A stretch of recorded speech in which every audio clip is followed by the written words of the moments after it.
Eddie stood frozen, his eyes locked on the small brass compass cradled in his palm. The needle, which had so reliably pulled them forward, was now acting erratically. It wasn't just spinning wildly like it had lost its signal. This was different. It was a slow, deliberate rotation, as if it was searching for something, or maybe being guided by an unseen hand. He glanced over at Harper. She was completely absorbed in her tablet, her long blonde hair falling over her shoulders as she leaned in closer to the screen. The red frames of her glasses seemed to glow in the dim light. "Harper, what's going on?" Eddie's voice was barely a whisper, a mix of awe and unease. She didn't look up. Her fingers swiping and pinching at the display. "I don't know," she murmured, her green eyes wide with concentration. "The map. It's changing."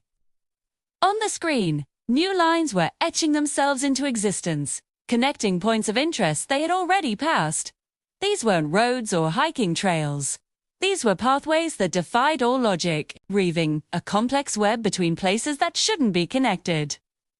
There was the abandoned farmhouse from 2 towns back, the one with the strange symbols carved into the floorboards. There was the silent zone near the old quarry, where all sound seemed to die.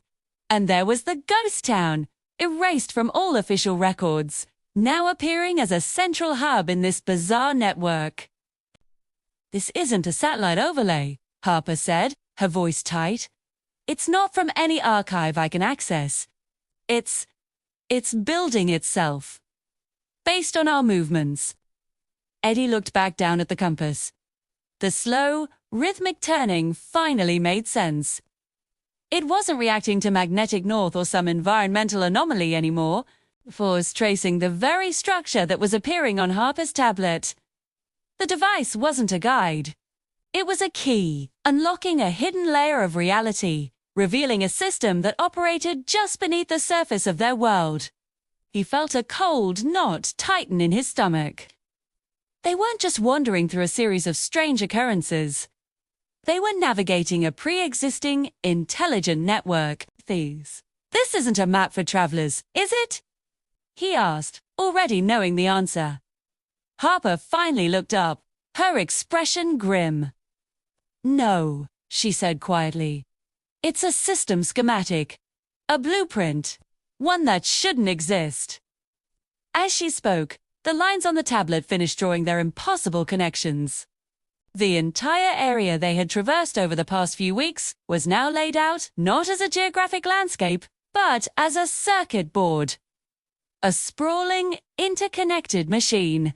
And at the heart of it all, one final path extended outward from their current location. Suddenly, the compass in Eddie's hand stopped. It shuddered once, then locked into place, pointing dead ahead. But on Harper's map, there was nothing there. The line just ended. It pointed to a blank, pixelated void. A patch of the map that refused to load, a digital black hole. A chilling realization washed over them both. The silence of the forest seemed to deepen, pressing in on them. They had been tracking something, following its trail of weirdness and forgotten places. But they had it all wrong. It wasn't just spreading randomly. It was organized. It had a structure, a purpose. And as the compass pointed unwaveringly into that digital abyss, they understood the most terrifying part of all. Wherever it was, it now knew they were here. It knew they were close, and it was waiting for them. The hunter had just become the hunted.